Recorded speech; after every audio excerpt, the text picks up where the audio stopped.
Good evening, and welcome to Lucia's Horror Show. I am Lucia, your guide to the macabre, your light in the darkness, your horror host, if you will. Tonight's tale is The Yellow Wallpaper by Charlotte Perkins Gilman, published in 1892 in the New England Magazine. The Yellow Wallpaper by Charlotte Perkins Gilman. It is very seldom that mere ordinary people like John and myself secure ancestral halls for the summer. A colonial mansion, a hereditary estate, I would say a haunted house, and reach the height of romantic felicity, but that would be asking too much of fate.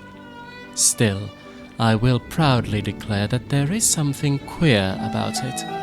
Else, why should it be let so cheaply? And why have stood so long untenanted? John laughs at me, of course, but one expects that in marriage. John is practical in the extreme.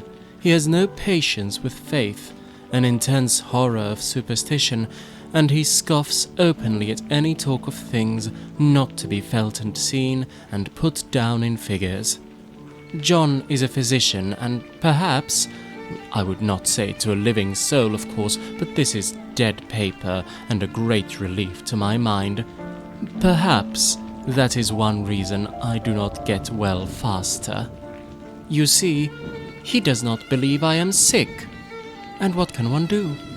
If a physician of high standing and one's own husband assures friends and relatives that there is really nothing the matter with one but temporary nervous depression, a slight hysterical tendency, what is one to do? My brother is also a physician and also of high standing, and he says the same thing. So I take phosphates or phosphites, whichever it is, and tonics, and journeys and air and exercise, and am absolutely forbidden to work until I am well again. Personally, I disagree with their ideas.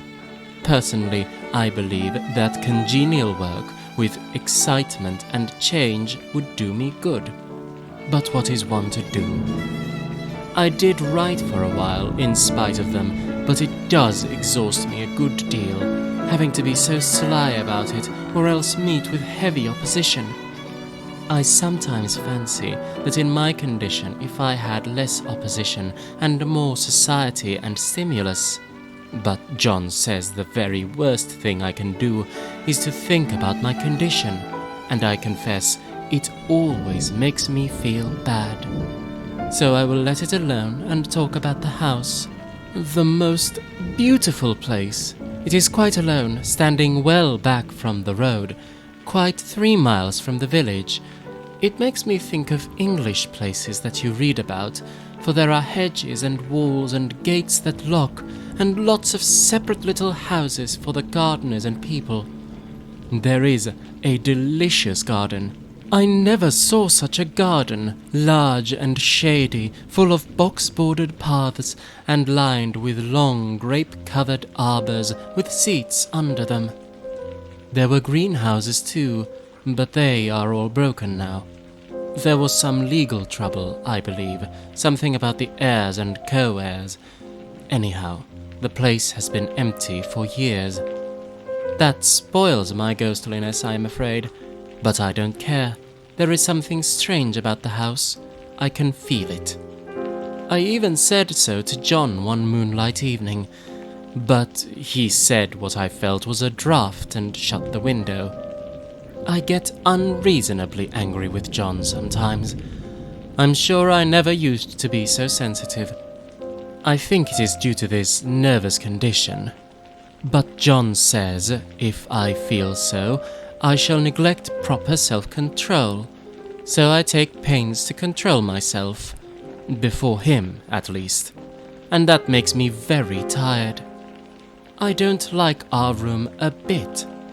I wanted one downstairs that opened to the piazza and had roses all over the window and such pretty old-fashioned chintz hangings, but John would not hear it.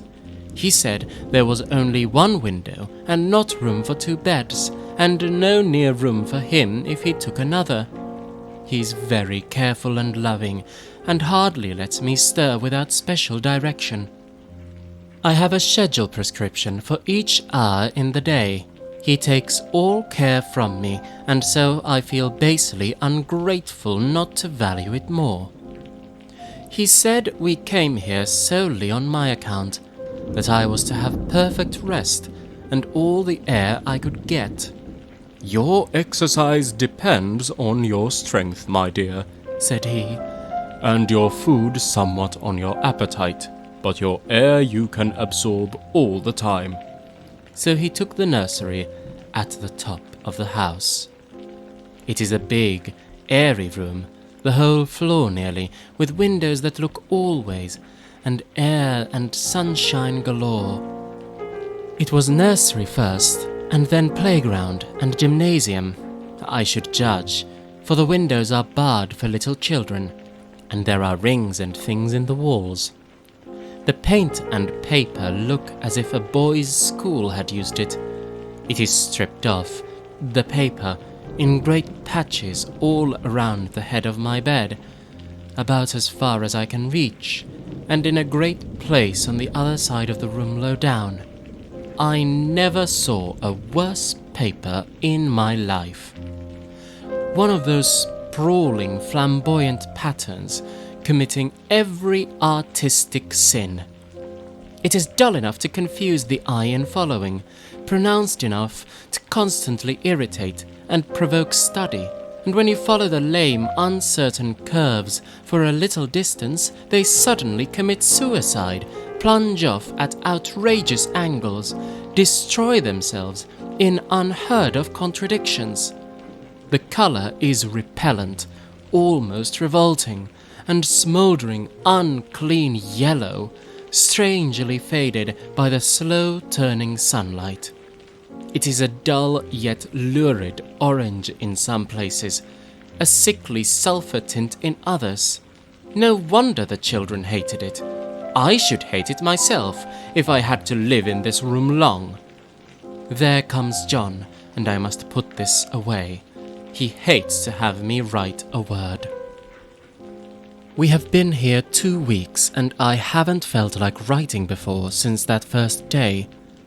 I'm sitting by the window now, up in this atrocious nursery, and there is nothing to hinder my writings as much as I please, save lack of strength. John is away all day, and even some nights when his cases are serious. I'm glad my case is not serious, but these nervous troubles are dreadfully depressing. John does not know how much I really suffer. He knows there is no reason to suffer, and that satisfies him. Of course it is only nervousness. It does weigh on me so not to do my duty in any way. I meant to be such a help to John, such a real rest and comfort, and here I am, a comparative burden already.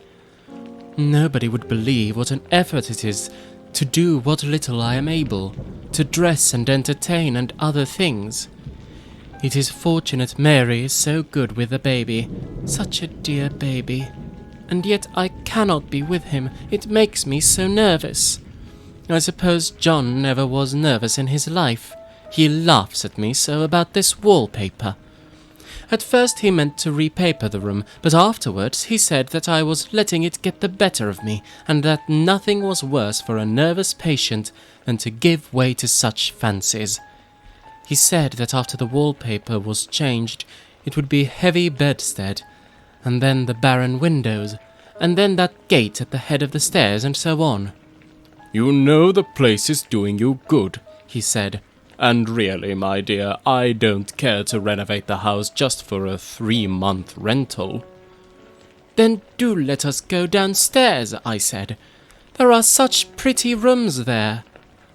Then he took me in his arms and called me a blessed little goose, and said he would go down cellar if I wished, and have it whitewashed into the bargain.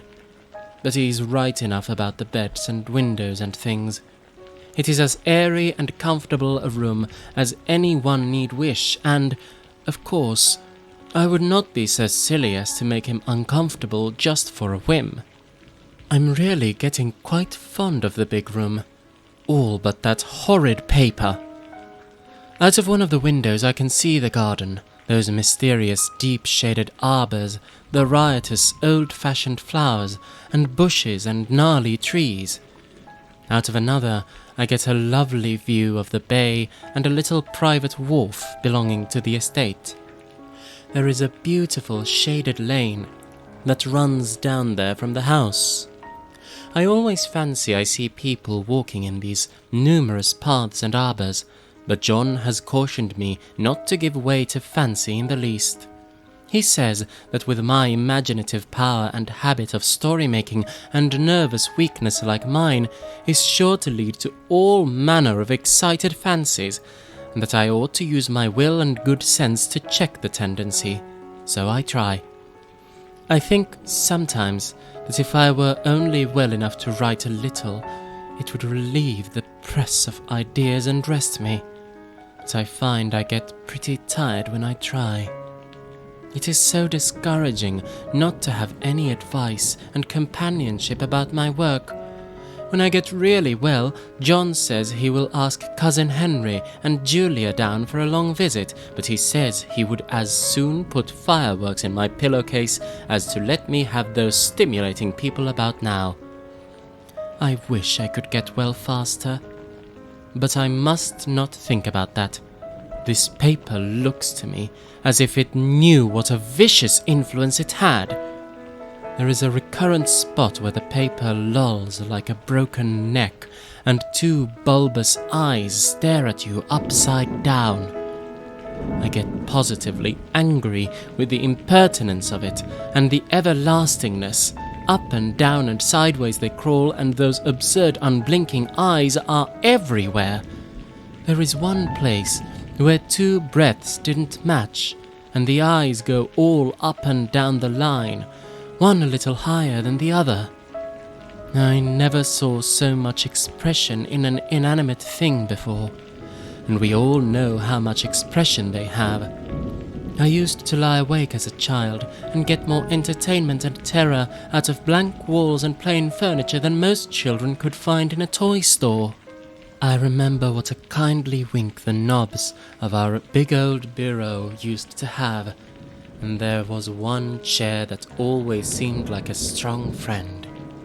I used to feel that if any of the other things looked too fierce, I should always hop into that chair and be safe. The furniture in this room is no worse than inharmonious, however, for we had to bring it all from downstairs. I suppose when this was used as a playroom, they had to take the nursery things out, and no wonder I never saw such ravages as the children have made here. The wallpaper, as I said before, is torn off in spots, and it sticketh closer than a brother. They must have had perseverance as well as hatred. Then the floor is scratched and gouged and splintered, the plaster itself is dug out here and there, and this great heavy bed, which is all we have found in the room, looks as if it had been through the wars. But I don't mind it a bit. Only the paper. There comes John's sister. Such a dear girl as she is, and so careful of me. I must not let her find me writing. She's a perfect and enthusiastic housekeeper, and hopes for no better profession. I verily believe she thinks it is the writing which made me sick.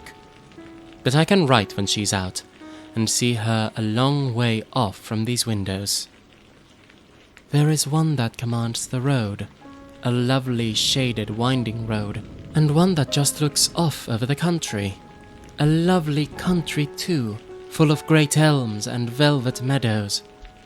This wallpaper has a kind of sub-pattern in a different shade, a particularly irritating one, for you can only see it in certain lights and not clearly then. But in the places where it isn't faded, and where the sun is just so, I can see a strange, provoking, formless sort of figure, that seems to sulk about behind that silly and conspicuous front design. There's Sister on the stairs. Well, the 4th of July is over. The people are gone and I am tired out. John thought it might do me good to see a little company, so he just had Mother and Nellie and the children down for a week. Of course, I didn't do a thing. Jenny sees to everything now. But it tired me all the same. John says if I don't pick up faster, he shall send me to Wire Mitchell in the fall, but I don't want to go there at all. I had a friend who was in his hands once, and she says he's just like John and my brother, only more so. Besides, it is such an undertaking to go so far. I don't feel as if it was worthwhile to turn my hand over for anything, and I'm getting dreadfully fretful and querulous. I cry at nothing, and cry most of the time. Of course, I don't when John is here, or anybody else, but when I am alone. And I am alone a good deal just now. John is kept in town very often by serious cases, and Jenny is good and lets me alone when I want her to. So I walk a little in the garden or down that lovely lane, sit on the porch under the roses and lie down up here a good deal. I'm getting really fond of the room in spite of the wallpaper. Perhaps because of the wallpaper. It dwells in my mind so. I lie here on this great immovable bed. It is nailed down, I believe, and follow that pattern about by the hour. It is as good as gymnastics, I assure you. I start, we'll say, at the bottom, down in the corner over there, where it has not been touched, and I determine for the 1000th time that I will follow that pointless pattern to some sort of a conclusion. I know a little of the principal design, and I know this thing was not arranged on any laws of radiation, or alternation, or repetition, or symmetry, or anything else that I ever heard of. It is repeated, of course, by the breadths, but not otherwise. Looked at in one way, each breadth stands alone, the bloated curves and flourishes, a kind of debased Romanesque, with delirium tremens, go waddling up and down in isolated columns of fortuity. But, on the other hand, they connect diagonally, and the sprawling outlines run off in great slanting waves of optic horror, like a lot of wallowing seaweeds in full chase. The whole thing goes horizontally too, at least it seems so, and I exhaust myself in trying to distinguish the order of its going in that direction. They have used a horizontal breadth for a frieze, and that adds wonderfully to the confusion. There is one end of the room where it is almost intact, and there, when the cross lights fade and the low sun shines directly upon it, I can almost fancy radiation after all. The interminable grotesqueness seems to form around a common center and rush off in headlong plunges of equal distraction. It makes me tired to follow it. I will take a nap, I guess. I don't know why I should write this. I don't want to. I don't feel able. And I know John would think it absurd, but I must say what I feel and think in some way. It is such a relief. But the effort is getting to be greater than the relief. Half the time now I am awfully lazy and lie down ever so much. John says I mustn't lose my strength, and has me take cod liver oil and lots of tonics and things, to say nothing of ale and wine and rare meat. Oh, dear John, he loves me very dearly, and hates to have me sick. I tried to have a real earnest, reasonable talk with him the other day, and tell him how I wish he would let me go and make a visit to Cousin Henry and Julia. But he said I wasn't able to go, nor able to stand it after I got there, and I did not make out a very good case for myself, for I was crying before I had finished. It is getting to be a great effort for me to think straight, just this nervous weakness, I suppose. And dear John gathered me up in his arms and just carried me upstairs and laid me on the bed and sat by me and read to me till it tired my head. He said I was his darling and his comfort and all he had, and that I must take care of myself for his sake and keep well. He says no one but myself can help me out of this, that I must use my will and self-control and not let any silly fancies run away with me. There's one comfort. The baby is well and happy and does not have to occupy this nursery with the horrid wallpaper. If we had not used it, that blessed child would have. What a fortunate escape. Why, I wouldn't have a child of mine, an impressionable little thing, live in such a room for worlds. I never thought of it before, but it is lucky that John kept me here after all. I can stand it so much better than a baby, you see. Of course, I never mention it to them anymore. I'm too wise, but I keep watch of it all the same. There are things in that paper that nobody knows but me, or ever will. Behind that outside pattern, the dim shapes get clearer every day. It is always the same shape, only very numerous, and it is like a woman, stooping down and creeping about behind that pattern. I don't like it a bit. I wonder, I began to think, I wish John would take me away from here. It is so hard to talk with John about my case because he is so wise and because he loves me so. But I tried it last night. It was moonlight. The moon shines in all around, just as the sun does. I hate to see it sometimes. It creeps so slowly and always comes in by one window or another. John was asleep, and I hated to waken him. So I kept still and watched the moonlight on that undulating wallpaper till I felt creepy. The faint figure behind seemed to shake the pattern, just as if she wanted to get out. I got up softly and went to feel and see if the paper did move, and when I came back, John was awake. "What is it, little girl?" he said. "Don't go walking about like that, you'll get cold." I thought it was a good time to talk, so I told him that I really was not gaining here, and that I wished he would take me away. "Why, darling," said he, "our lease will be up in 3 weeks, and I can't see how to leave before. The repairs are not done at home, and I cannot possibly leave town just now. Of course, if you were in any danger, I could and would, but you really are better, dear, whether you can see it or not. I am a doctor, dear, and I know. You are gaining flesh and color, your appetite is better.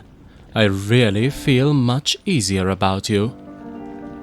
"I don't weigh a bit more," said I, "nor as much, and my appetite may be better in the evening when you are here, but it is worse in the morning when you are away." "Bless her little heart," said he with a big hug. "She shall be as sick as she pleases, but now let's improve the shining hours by going to sleep, and talk about it in the morning." "And you won't go away?" "Why, how can I, dear?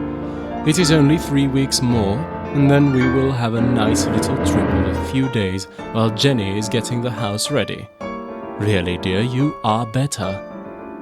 "Better in body, perhaps," I began, and stopped short, for he sat up straight and looked at me with such a stern, reproachful look that I could not say another word. "My darling," said he, "I beg of you, for my sake and for our child's sake, as well as for your own, that you will never for one instant let that idea enter your mind. There is nothing so dangerous, so fascinating to a temperament like yours. It is a false and foolish fancy. Can you not trust me as a physician when I tell you so?" So of course I said no more on that score, and we went to sleep before long. He thought I was asleep first, but I wasn't. I lay there for hours, trying to decide whether that front pattern and the back pattern really did move together or separately. On a pattern like this by daylight, there is a lack of sequence, a defiance of law. That is a constant and irritant to a normal mind. The color is hideous enough, and unreliable enough, and infuriating enough, but the pattern is torturing. You think you have mastered it, but just as you get well underway in following, it turns a back somersault, and there you are. It slaps you in the face, knocks you down, and tramples upon you. It is like a bad dream. The outside pattern is a florid arabesque, reminding one of a fungus. If you can imagine a toadstool in joints, an interminable string of toadstools, budding and sprouting in endless convolutions, why, that is something like it. That is, sometimes. There is one marked peculiarity about this pattern, a thing nobody seems to notice but myself, and that is that it changes as the light changes. When the sun shoots in through the east window, I always watch for that first, long, straight ray. It changes so quickly that I never can quite believe it. That is why I watch it always. By moonlight, the moon shines in all night when there is a moon. I wouldn't know it was the same paper. At night, in any kind of light, in twilight, candlelight, lamplight, and worst of all by moonlight, it becomes bars.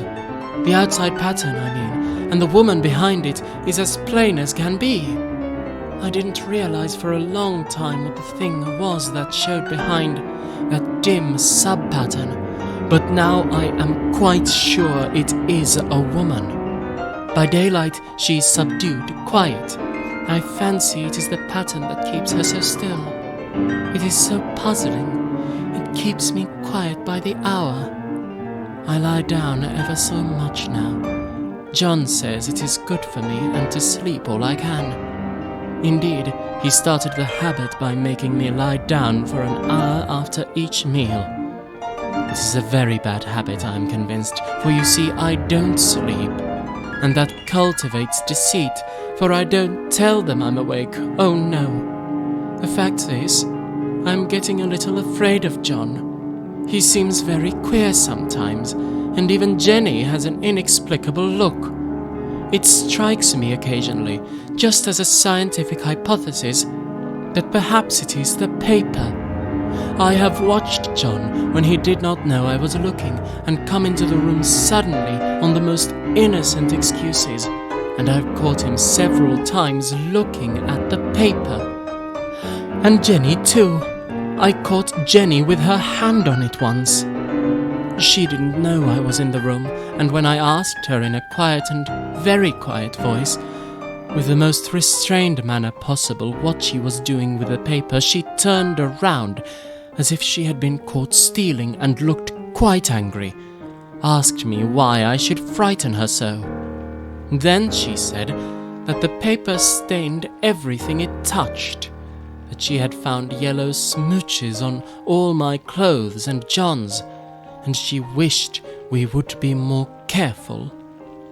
Did not that sound innocent?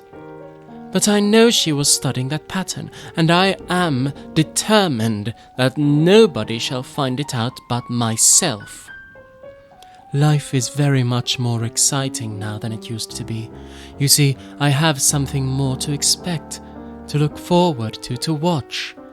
I really do it better, and am more quiet than I was. John is so pleased to see me improve. He laughed a little the other day, and said I seemed to be flourishing in spite of my wallpaper. I turned it off with a laugh. I had no intention of telling him it was because of the wallpaper. He would make fun of me. He might even want to take me away. I don't want to leave now until I have found it out. There is a week more and I think that will be enough. I'm feeling ever so much better. I don't sleep much at night, for it is so interesting to watch developments. But I sleep a good deal in the daytime. In the daytime, it is tiresome and perplexing. There are always new shoots on the fungus and new shades of yellow all over it. I cannot keep count of them, though I have tried conscientiously. It is the strangest yellow, that wallpaper. It makes me think of all the yellow things I ever saw. Not beautiful ones like buttercups, but old, foul, bad yellow things. But there is something else about that paper, the smell. I noticed it the moment we came into the room, but with so much air and sun it was not bad. Now we have had a week of fog and rain, and whether the windows are open or not, the smell is here. It creeps all over the house. I find it hovering in the dining room, skulking in the parlor, hiding in the hall, lying in wait for me on the stairs. It gets into my hair. Even when I go to ride, if I turn my head suddenly and surprise it, there is that smell. Such a peculiar odor, too. I have spent hours in trying to analyze it, to find what it smelled like. It is not bad, at first. A very gentle, but quite the subtlest, most enduring odor I ever met. In this damp weather, it's awful. I wake up in the night and find it hanging over me. It used to disturb me at first. I thought seriously of burning the house to reach the smell. But now I'm used to it. The only thing I can think of that is like the color of the paper. A yellow smell. There is a very funny mark on this wall, low down, near the mopboard. A streak that runs round the room. It goes behind every piece of furniture except the bed. A long, straight, even smooch, as if it had been rubbed over and over. I wonder how it was done, and who did it, and what they did it for. Round and round and round, round and round and round. It makes me dizzy. I really have discovered something at last.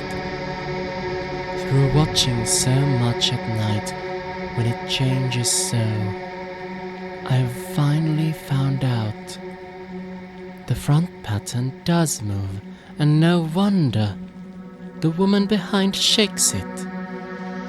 Sometimes I think there are a great many women behind, and sometimes only one, and she crawls around fast, and her crawling shakes it all over.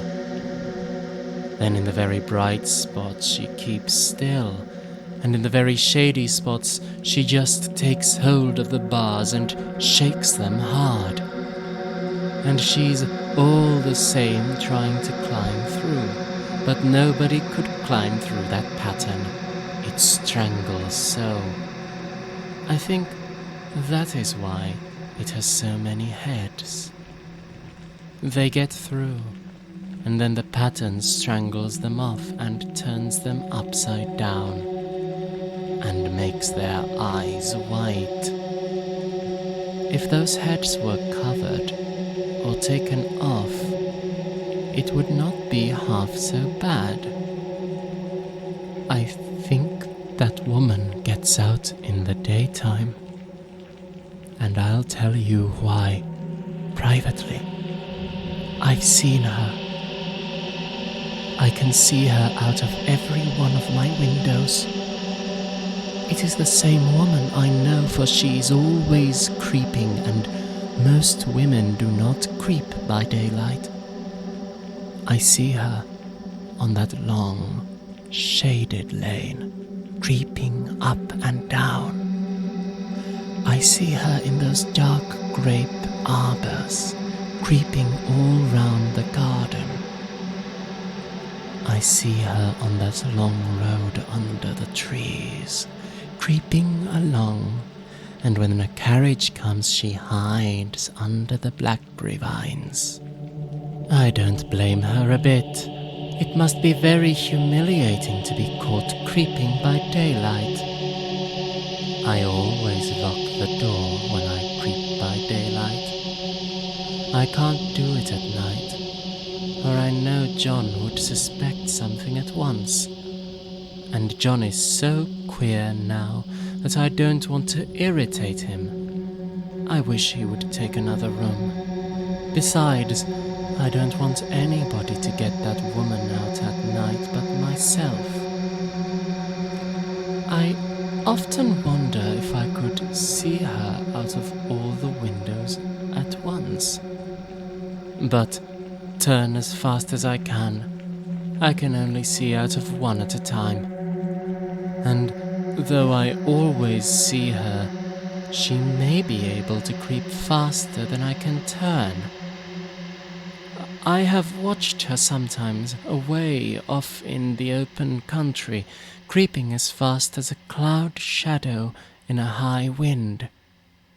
If only that top pattern could be gotten off from under the one. I mean to try it, little by little. I have found out another funny thing, but I shan't tell it this time. It does not do to trust people too much. There are only 2 more days to get this paper off, and I believe John is beginning to notice. I don't like the look in his eyes, and I heard him ask Jenny a lot of professional questions about me. She had a very good report to give. She said I slept a good deal in the daytime. John knows I don't sleep very well at night, for all I'm so quiet. He asked me all sorts of questions too, and pretended to be very loving and kind, as if I couldn't see through him. Still, I don't wonder he acts so, sleeping under this paper for 3 months. It only interests me, but I feel sure John and Jenny are secretly affected by it. Hurrah! This is the last day, but it is enough. John is to stay in town overnight and won't be out until this evening. Jenny wanted to sleep with me, the sly thing. But I told her I should undoubtedly rest better for a night all alone. That was clever, for really I wasn't alone a bit. As soon as it was moonlight and that poor thing began to crawl and shake the pattern, I got up and ran to help her. I pulled and she shook, I shook and she pulled, and before morning we had peeled off yards of that paper. A strip about as high as my head and half around the room.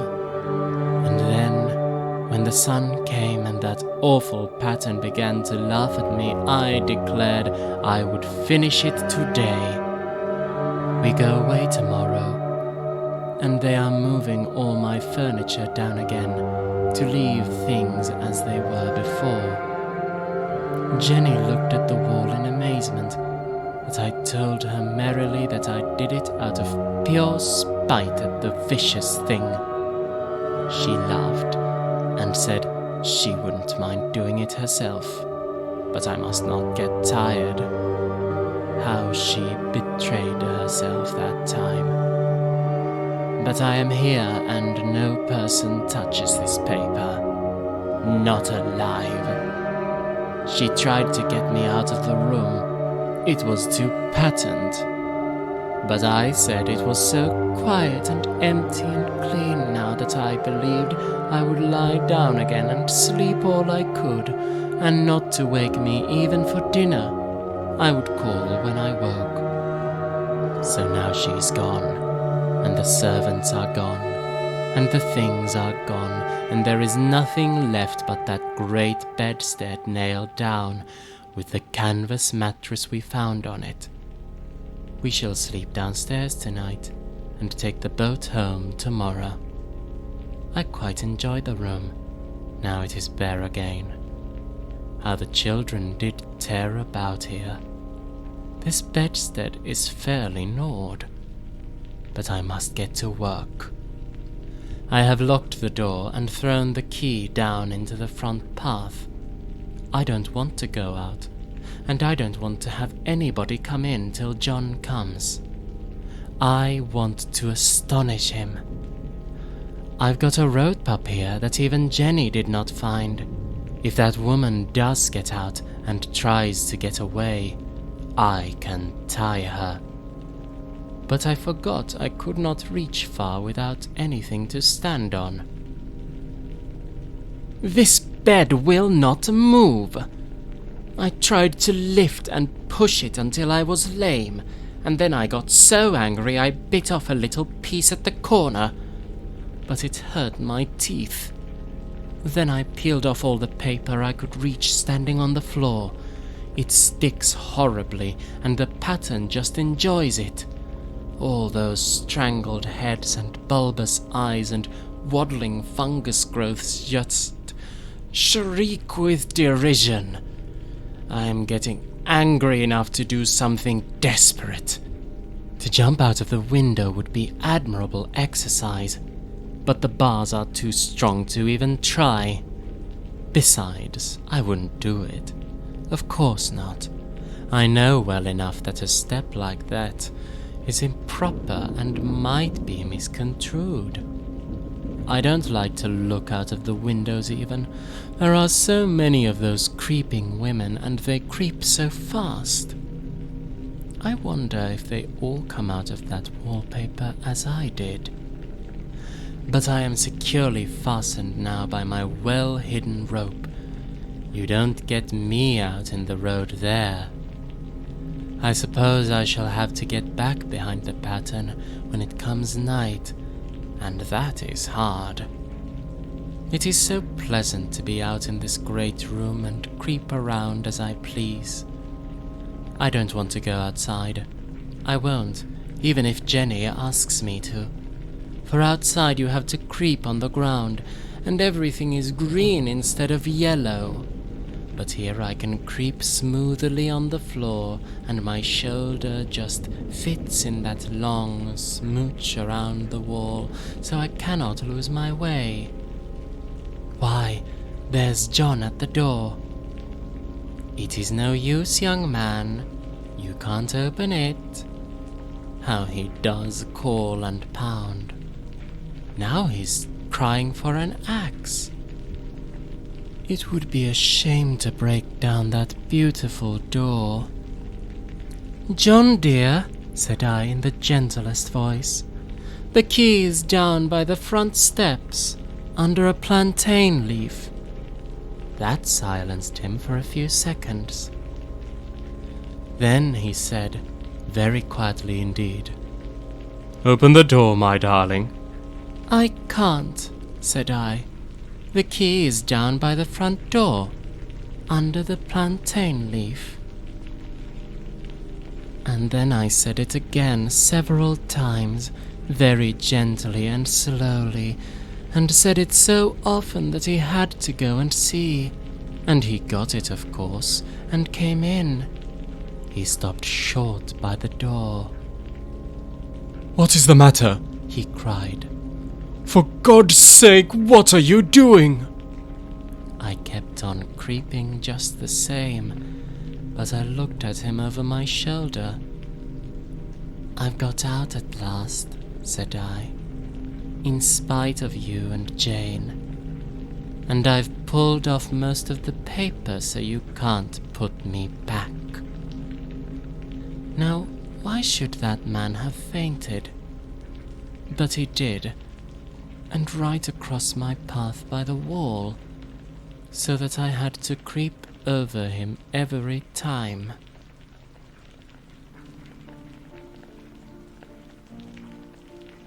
That was The Yellow Wallpaper.